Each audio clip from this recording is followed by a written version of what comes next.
So, for someone just getting started in real estate investing, what do you both think should be the first step? I know what I think. If you're just getting started and you know that this is an asset class that you want to be involved with, I think that most people would agree.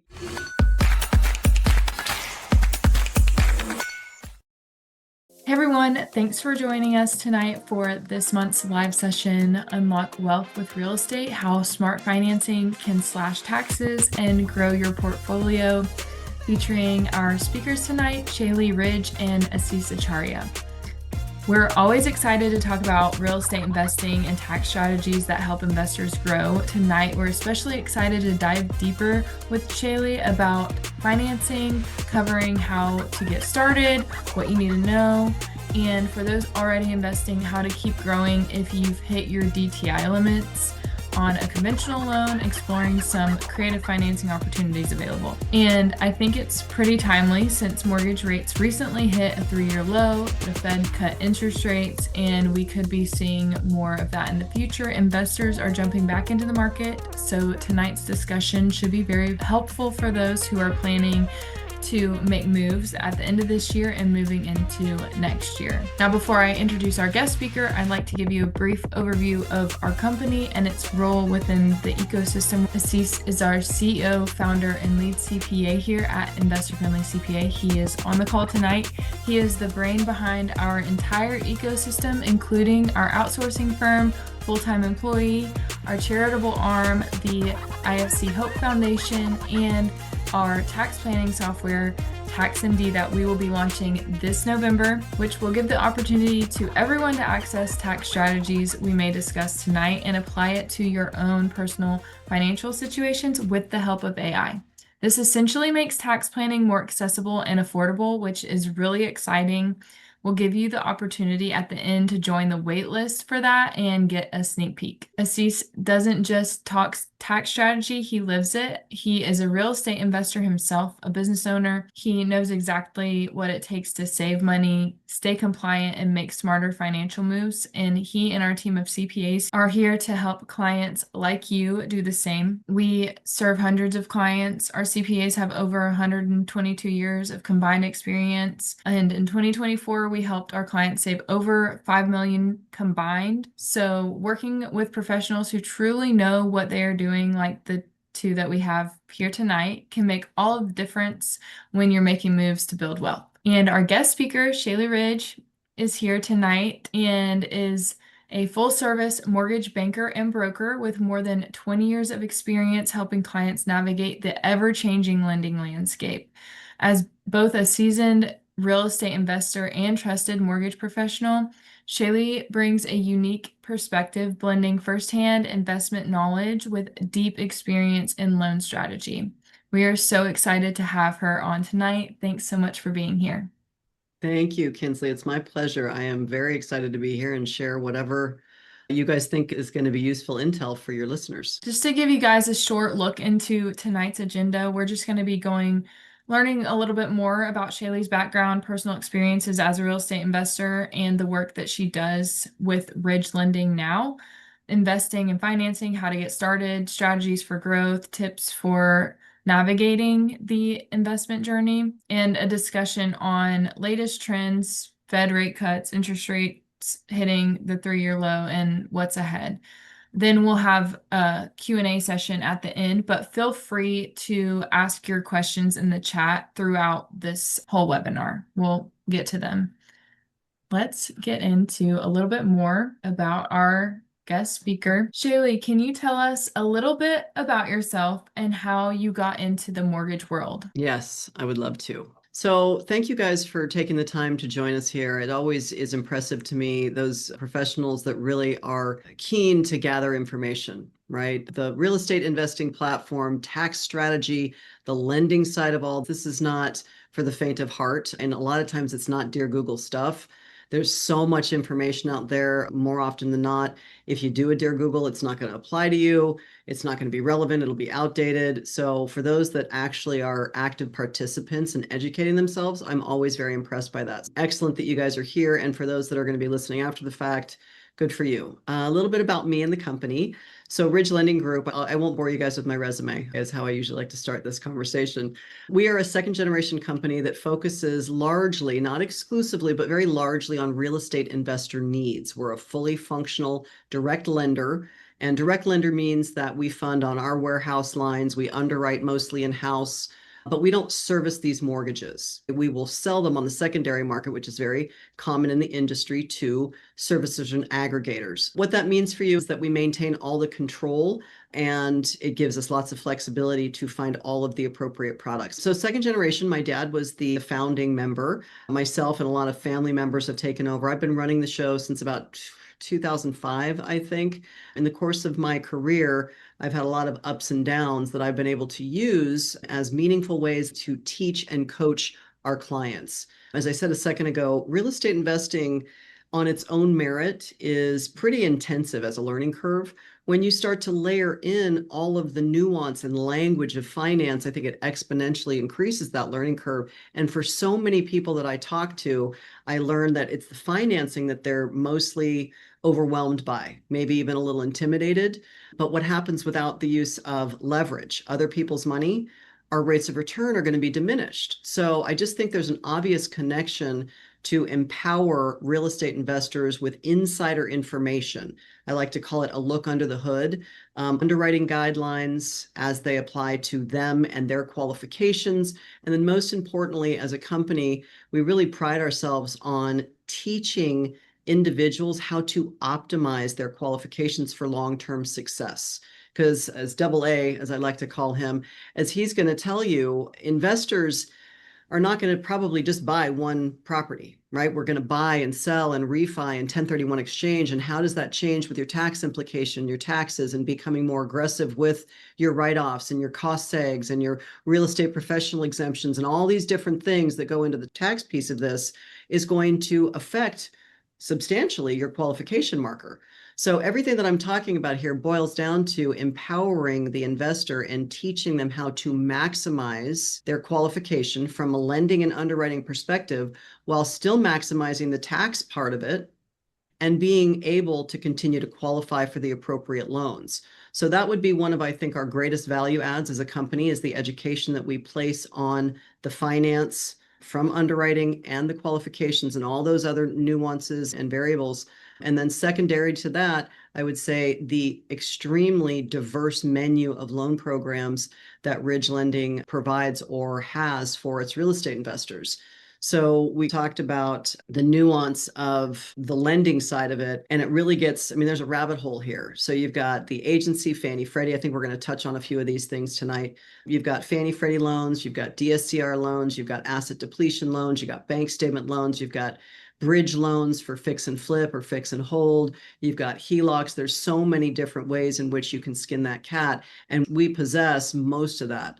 I think most of the people that talk to us find it very unique about us as a lender, how much we can offer. We are not a one size fits all. So just that background, I think I jumped ahead a little bit. In addition to being that real estate investor, focusing on investor needs, our value adds are going to be education and the diversity of loan product that really sets us apart. And then we are licensed nationwide. So we're pretty much everywhere investors are looking to do any of their buying and selling and refinancing and et cetera. So we're uniquely qualified. I guess I could have started there to say that we can handle pretty much anything real estate investor needs from that lending perspective. Yeah. Can I add something about how I connected with Shaylee? Everyone, if you're in the real estate world, you understand there's a term called BRRRR, where you go and buy, rent, refinance, take a money out and go rent again. Everyone knows about that. But what I did was very different. And I could not find a lender who could work with me in this creative financing. And I went to a Ridge, and then it was done. So basically, I was buying a property myself. I was funding myself as a lender with my own entity. And then being your own lender, when you refinance, money comes back to me, and you cut down on this seasoning period. When that was a thing a few years ago, I know there are a lot of other products, they don't have that anymore. And I used to call it a burr on steroids. And people still do that. Some of our clients who do not qualify for other loans still do that. I could not find any lender who could do that. And I recommend them to Shaylee. I think it was yesterday, someone was asking me, my lender does not know how this LLC factors into my DTI when I have a rental property there. And I always send back them to Shaylee because Everyone needs to understand this. That's how we are niched in real estate. If you can find a knowledgeable lender who focuses on real estate, then your life becomes so much easier. I think the two big team you need to be very successful and save money is there are three players: legal, accounting and taxes, and lender in real estate. To be extremely honest with you, legal in investing in like long-term rentals, short-term rentals, commercial building, legal structure never saves you taxes. It's mostly for legal protection. You need that, but it doesn't affect your cash flow or anything or tax savings. Lending, taxes, and accounting is what actually destroys your cash flow. And those two people, if you know how to have a good team in your connection, it really changes your ROI. That's why we're talking to Shaylee right now. I really want everyone to understand, if you know what she's talking about today, this makes you a very knowledgeable investor. Either you're doing syndications or you're trying to bring in more partners, or you're trying to refinance your own portfolio.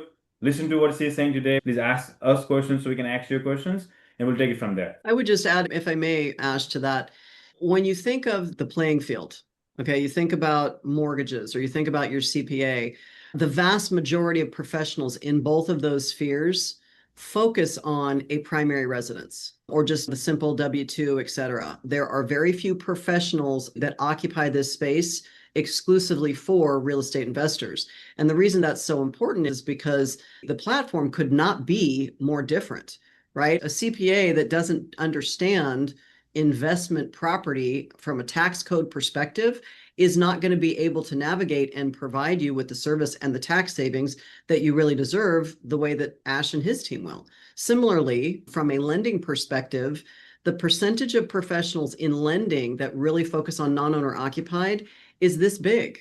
And the underwriting guidelines, you guys, that are applied to investor property loans, residential and commercial, are vastly different than what a primary residence would be. I have these conversations all the time with clients where even if they're just getting started, maybe they've been investing for a year or just brand new to this, oftentimes they'll call a loan officer at B of A or Wells Fargo, and not to pick on the big boys, but they'll have a conversation and they end up knowing more than the loan officer or even the underwriter about a non-owner occupied underwrite. So it really is important, just to reiterate Ashish's sentiment, that your team, your focal team, they have to know the non-owner occupied. And if you don't have that, you're at a great disadvantage.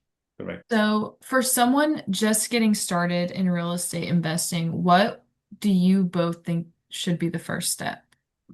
I know what I think. If you're just getting started and you know that this is an asset class that you want to be involved with, I think that most people would agree you want to get pre-qualified. You want to understand what your baseline qualifications are from that lending perspective, someone that knows the non-owner occupied playing field, because what you're going to be able to do with that information is reverse engineer it, right? Here's your qualification box. Here's your metrics right now. This is what your goals are for the next year versus the next 5 years, 10 years. Taking what those goals are with what your qualifications are today, that reverse engineer allows us to plant some seeds, create these roadmaps that say, okay, Mr. Jones and Mrs. Smith, this is where you want to be in 10 years from now. This is what your qualifications are today. Here are some of the things that we need. This kind of goes back to what I was saying on the education side. Here are some of the things that we need to prepare for to ensure that you're able to get the appropriate financing, because there's lots of different loan types out there. And while if you don't know what to be prepared for, chances are you'll still be able to get a loan, but it may not be the loan that gives you the highest rate of return, right? You may end up taking a loan that has a higher interest rate or more down, and you've chewed up your capital. There's too many variables to come up with all of them. But I really think it's going to be about getting pre-qualified, finding a lender that speaks the language, understands what it is you're trying to do, and really work through how to navigate the battleship in a creek is the analogy I use. So mental picture there, battleship in a creek, right? That's lending, and set you on target and track to reach the target and benchmarks that you're hoping to do. So that would be my answer. Get pre-qualified, find your lender, and get that part going. Yeah. From that perspective, there's not much wrong you can do. You don't even have to act on it. You just have to close the property, and lending is more important than anything else. Only one big mistake I've seen people do is buying a property in S corporation. If you just stop that, either buy in your personal name or buy under an LLC. If your lender qualifies you under LLC, you're done. Don't think otherwise. Don't even make it complicated. Don't get corporation, especially for long-term rentals, short-term rentals, like investment property. don't get a corporation. That's the only one starting steps that people screw up. Other than that, you cannot go wrong. You just need to have a good lender who understands and can give you property in a loan for your first property. And I would say the reason, and Ash, you may have a different reason for this, but from a lending perspective, why that would be a bad move to get the loan in a corporation is chances are if it's residential, it's going to be a recourse commercial loan. Okay. I'll get into some of the nuance of what that might mean in a minute, but it's going to have to be a commercial type loan, right? The loan is going to be to the entity. And chances are, if it's a residential property, there's going to be a personal guarantee attached to it. From an underwriting perspective, and this is probably a little too high level, but what will happen is that from my perspective, you're filing a tax return and there's a form called a 8825 where the properties are going to live. And because you've personally obligated that debt, if the calculation and underwriting produces a gain for that property, underwriting won't let you have it. You don't get to have the gain, but I will hit you for a loss. From a lending perspective, there's a lot of problems with residentially getting a commercial loan and having that personal obligation to the debt that's really going to jack you up down the road. And it's probably different from a tax and CPA perspective, but that's why I would say don't do that. Yeah. From a tax perspective, a lot of people now, especially with bonus depreciation and cost segregation, if you end up buying property inside a corporation, you might qualify as reps or you might meet the short-term rental loophole tax savings. But if you do cost segregation, it will not benefit. You can do everything right, get a good lender. If a lender is not like Shaylee, who does not understand corporations versus LLCs versus personal name and approves you, and you can buy the property and then all the tax savings goes away. So that's the reason from tax perspective, but lending is even more important. Like you said, it affects your future growth and a lot of other things. So both of those things, that's why it's important to understand both aspects. Perfect. Yeah. So both of you, I think, are pretty much saying you need to have the right team, the right lender, CPA, real estate agent on your side to help walk you through. And they should still be teaching you things along the way too. You need to learn and do your own research, but you should have people on your team that are teaching you along the way.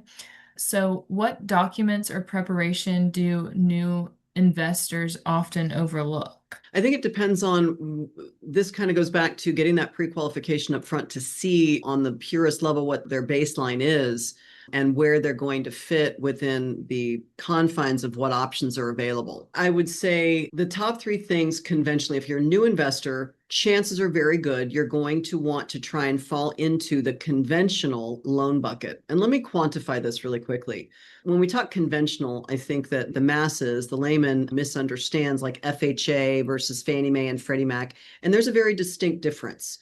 So as it applies to non-owner occupied residential property, and just for anybody that may not know, residential is going to be defined as a single family residence up to a 4-unit, okay, and everything in between.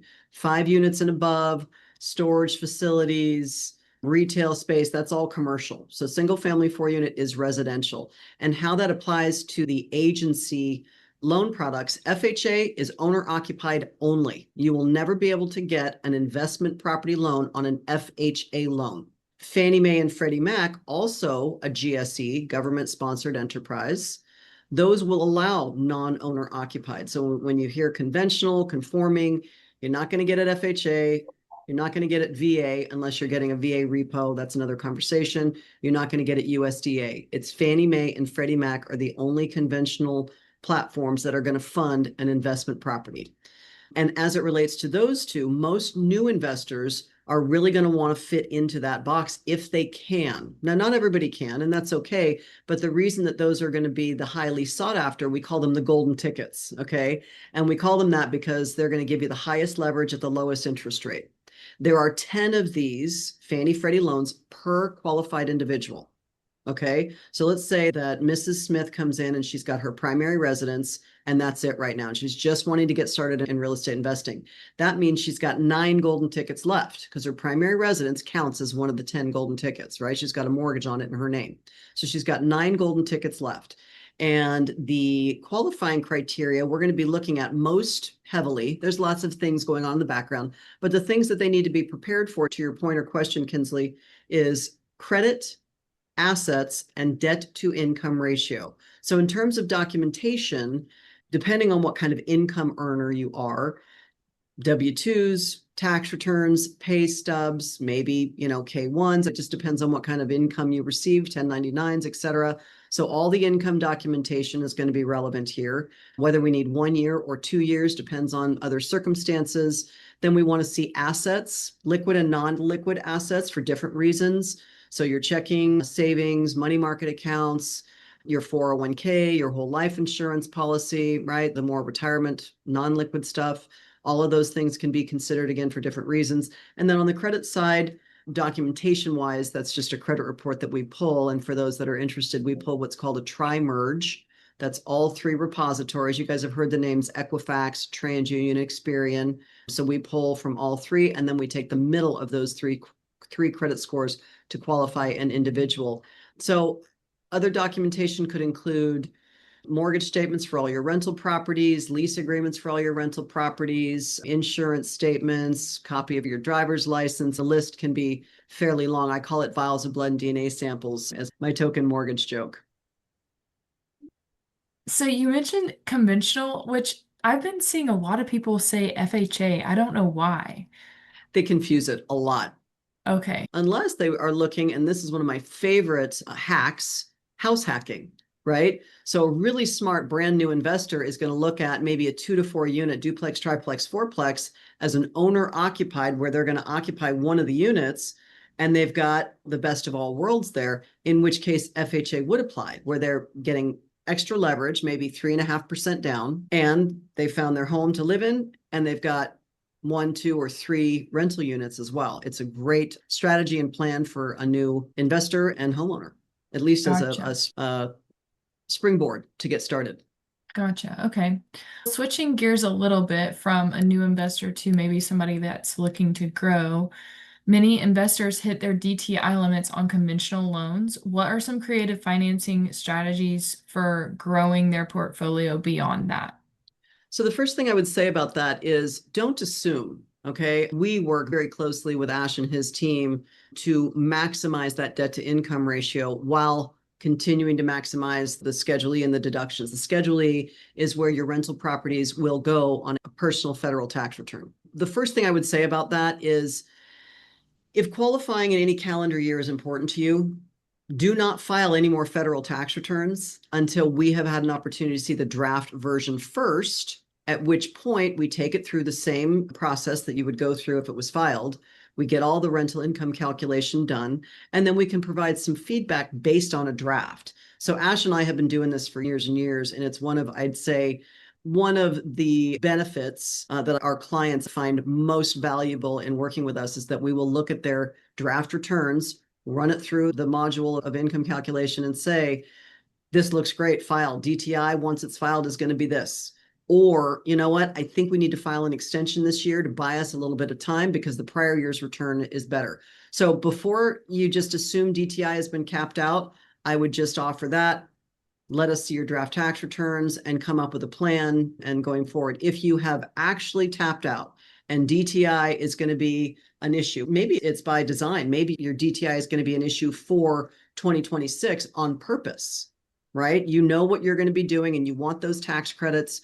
2025 is just going to look terrible. So in 2026, you're going to just take all the deductions. Then we pivot, and the answer to your question is we just simply look at debt service coverage ratio products or asset depletion products or bank statement products. There's a series of different options that we can apply if the actual federal tax return makes the DTI above the threshold, which, by the way, is 50% or less. So we've got all these other lanes that we can apply and say, and leverage is largely the same. So when we talk about LTV or loan to value on a non-owner occupied or investment property, they're going to be largely similar or the same to a Fannie Freddie in terms of its leverage, maybe some 5% reductions here and there. It depends on the deal. It's just the terms are going to change a little bit. So if they're both 30-year fixed mortgages, let's say that on a Fannie Freddie, the rate is 6.75. On a DSCR loan, debt service coverage ratio, maybe the rate is 7.25. But I would encourage you not to get tied up. And I know that we'll probably have some deeper conversations about interest rate. So I'm going to repeat myself on this. I would encourage anybody that is fixated on rate to remove the psychology of that until you do the math. because a half a point in rate on $100,000 is $20 a month. Do not get fixated on that number until you've actually done the math. So that would be my answer, Kinsley. We would move from the Fannie Freddie, if DTI is really tapped, into one of the other loan products that has alternative means of verifying income of the property or the individual. Yeah. Can I add one? Can I ask you a question and maybe clarify this for everyone?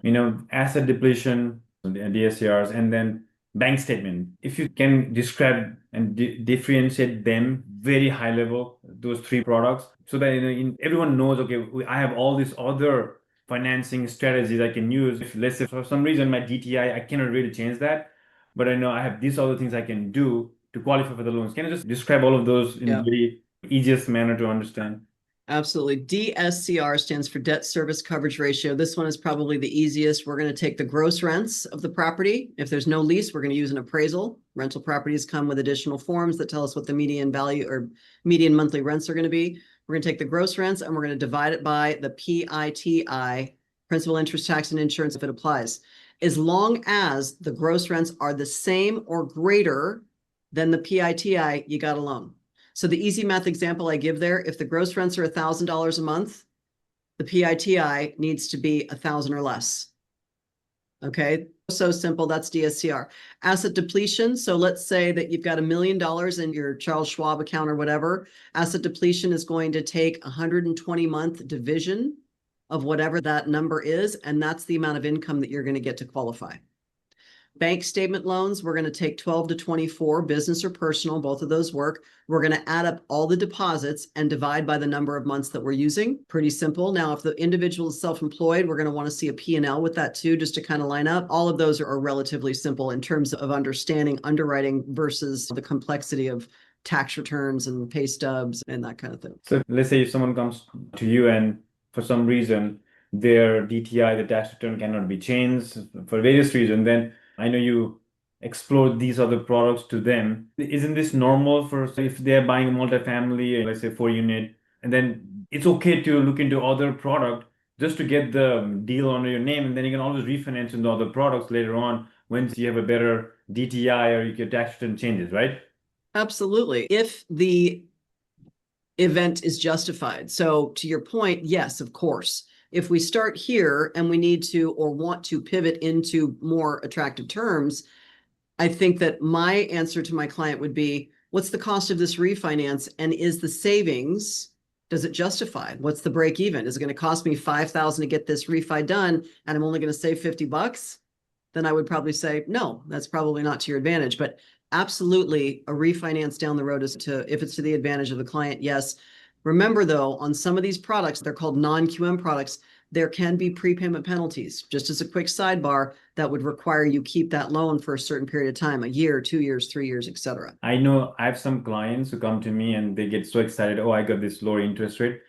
Some lenders are so bad at this when they're closing and they will bring up prepayment penalties and payoff statement at the closing. And I've seen that happen. It's like, how did you not give this before so they can make a decision? Yeah. So yeah, and then there's money on the line. They got to either give up $5,000 or that's the problem. Okay. Thank you so much for answering that. We can move to the next question, Gensen. So interest rates did recently hit a 3-year low, and there was a Fed rate cut. There's talk of more. How should investors think about timing and strategy with all of this? So this is a good question, and it's the hot topic button, right? Everybody wants to know about rates. I'm on the phone all day long, and that's usually one of the first questions out of their mouth. Where are rates? Where are rates going to go? The first thing that I want to say to investors that are listening to this, especially the newer investors, seasoned investors largely know this. If you're fixated on that number, you're going to miss opportunities, okay? And one of my, I guess it's become my tagline or a buzzword, do the math. Okay, if you are not doing the math, then you are not going to have an appropriate outcome. What I mean when I say that is, without getting fixated on the interest rate, if your purchase price on an investment property is $200,000 and you're putting 20% down, it's very important that you educate yourself to know where the needle moves. Okay, interest rates right now are at 7.25. Do I wait until they get to 6.75? What does that mean for my cash flow? And if I wait, am I missing out on the opportunity that I might get here? Because when interest rates come here, is there going to be more competition and they're going to get all this, the owner occupieds, I'm going to be bought out of the deal, right? There's a lot of variant and nuance here that you need to be prepared for. And those individuals that fixate on that rate, like I said a second ago, they're the ones that largely miss out on the opportunity. Now, I want to be clear about this because I'm not at all implying that rate is irrelevant. That's not what I'm saying. But I think that it is far less relevant than psychologically the amount of power we give an interest rate. All of that said, I think that the answer really has to depend on a per investment basis. Is this a short-term rental where your cash flow is really strong and a quarter or an eighth or a half a point or whatever is really not going to make any difference to you? There is no reason to wait on that. If the deal is real tight and cash flow is, you see some really great upside, appreciation in the property, whatever it may be, but the cash flow today is really tight, then yeah, interest rate on a long-term renter basis, interest rate's going to be more impactful and you need to pay attention. So just keep in mind, it really needs to be transactional in that case. When you're focused on an interest rate, do the math. But to answer Kinsley's question, yes, Jerome Powell and team reduced the Fed fund rate by 1/4 percentage point. We did not see long-term interest rates on that day or the days trailing really change all that much. Secondary markets had already predicted, which is what they do. They had already baked in that Fed fund rate reduction weeks and maybe a month before, so rates had stayed level. But what was more important than the Fed fund rate cut, which, by the way, quick sidebar for those that need to hear this, the Fed fund rate is the intra-daily trading rate between banks. It is not the long-term mortgage rate, 30-year fixed mortgage rate. Those are two totally different things. And while the indices can track with each other, if you hear that the Fed reduced by 1/4 or half a point, that means that 30-year fixed rates reduced by that same amount. That is not how it works. In fact, prior to this last cut, the prior 3 Fed fund rate cuts increased the long-term Treasury 30-year fixed rates, okay? So long story short, what was more important about the Fed and that last cut is what he said, what was coming out of his face. It seemed pretty clear that there will be additional rate cuts throughout the rest of this year. And when secondary markets hear that, they're going to start making their moves accordingly. And I expect to see some improvement. Now, you guys, there are a lot of variables that go into how that may be true and may end up not being so true in the course of the coming months. We're in October, right? We've got 3 months left in the year. I'm hopeful that we see some more improvement to the interest rate, the long-term 30-year fixed interest rate, but by how much, I don't know. And with the jobs report, it's been all over the place, the inflationary concerns, some of the discord in the political landscape overseas. There's so much that can move that needle significantly. I just don't know that you can bank on interest rates are going to be a half a point lower between now and early next year. I would not focus on that number. I would run the math right now, and waiting on the sidelines may prove to be to your disadvantage by losing those opportunities. It's a per deal thing. You got to be doing the math. And if the numbers don't work on that deal right now, okay, maybe it's not the right deal. Can I ask you this? When, let's say, a newbie comes to you and they do not know what product is good for them, obviously, as a CPA, we cannot give them investment advice, meaning, hey, go with this product because this is going to improve your cash flow. We cannot say that legally. But when they come to you, let's say, if someone is house hacking, I know there's a low down payment, but if a monthly payment is higher than normal conventional or 20% loan, is allowed to tell them, hey, this product is better for you and you should do this even though it's higher down payment. Do you guys do that kind of consultation to the clients? Sure. And have you seen that happen?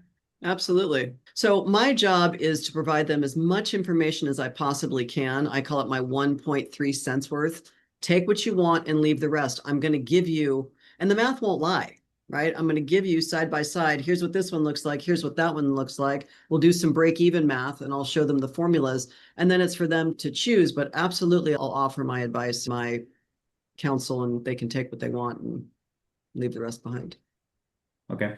Because a lot of people don't do that. I have worked with lenders, and when I was trying to understand all of this, I would go to a lender and say, hey, okay, which one is better for me? They would say, you got to do your own analysis. We can't do that for you. Because there are points and they can buy in so many things, right? Most people don't understand that. That's why you're there to explain this. And I know you do that. And that's something that people cannot take for granted, because you can only explain if you know stuff, and you know your stuff. I know that. So I'm glad you do that to our clients and your own clients, and I love that.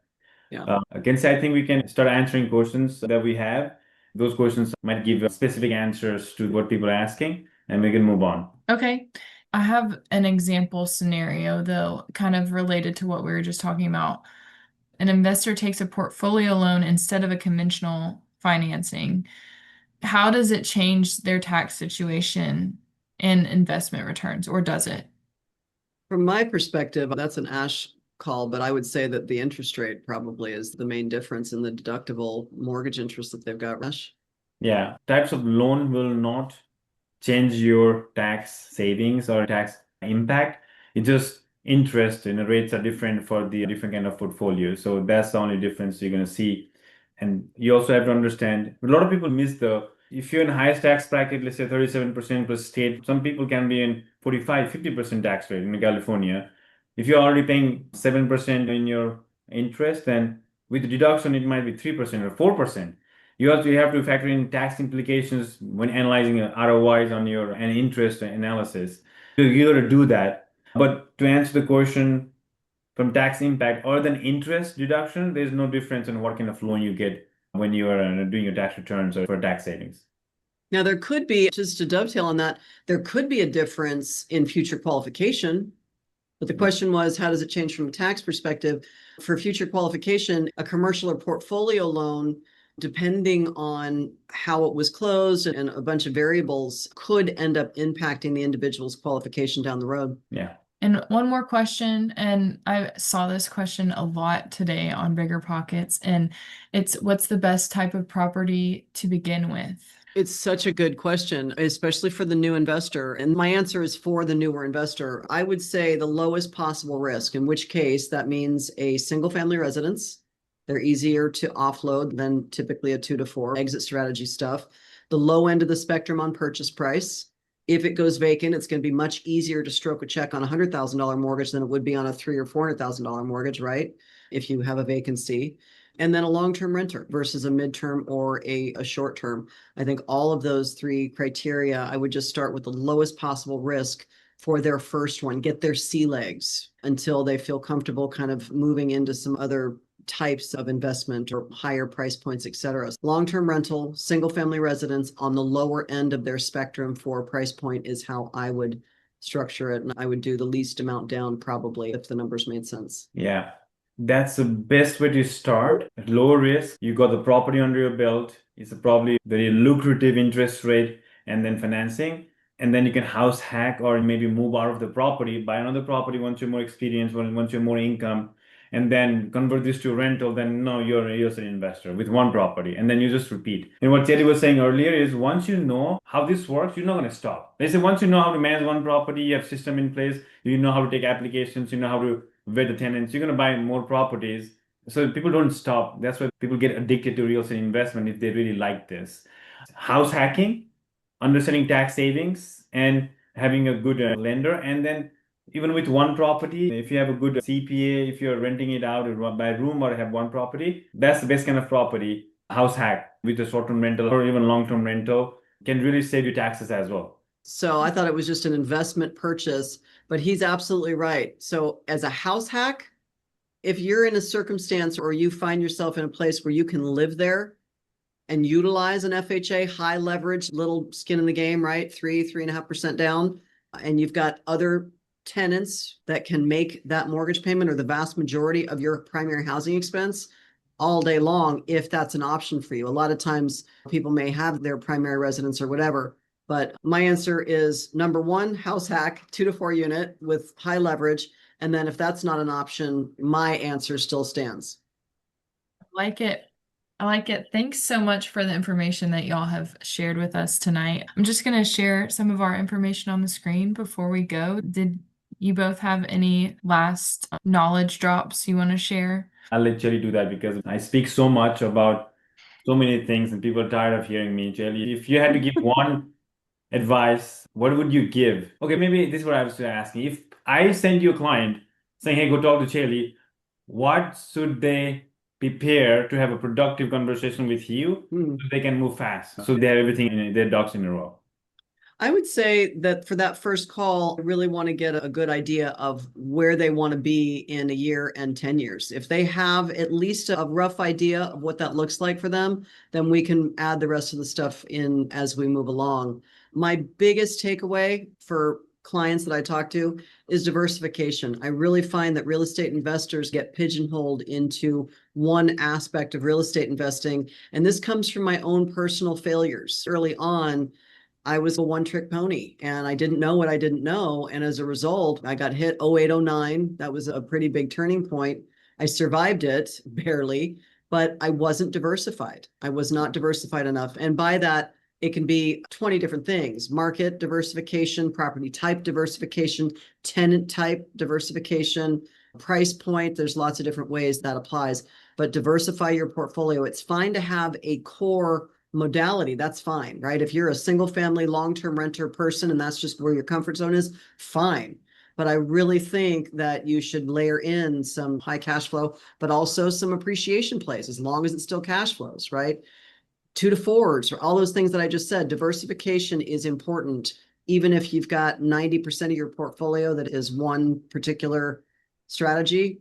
Have some layers in there. Perfect. I like it. I like it. You can share information.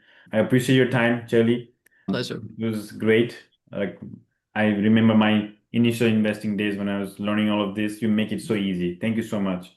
My pleasure. Thank you for having me, Ash. You can see my screen? Yep. Yes. All right. I just wanted to share Shaylee's information. If you would like to reach out to her about lending needs, you can scan the QR code to get their website. We'll provide her information via email after this session ends for those who have attended or signed up and maybe missed it. So I'll leave this on for just a second longer. This is just a little glimpse into her website. And then, as you've seen tonight and probably in our other webinars, tax planning, it's a lot. So that's why we're here, and to help you with those tax questions. We have monthly webinars where you can ask your questions, get them answered. We also have our generational wealth formula that if you're a client, this has probably already been sent to you. You're a lucky one if it has been. If not, we do have some free guides on our website, and we have the entire package for sale on the website as well if you just want some more nuggets of information in action item formats. And as we mentioned, we have developed a software that will be on tax planning that will be launching in November. So please join the waitlist for that. This QR code will lead you to that waitlist. You can scan it and you'll get all of the information of when that sneak peek is coming and free resources, all of the things. But thank you so much for joining tonight. Let's stay in touch. If you have any questions, please reach out to us. We'll get your questions answered. Thanks, everyone. Bye.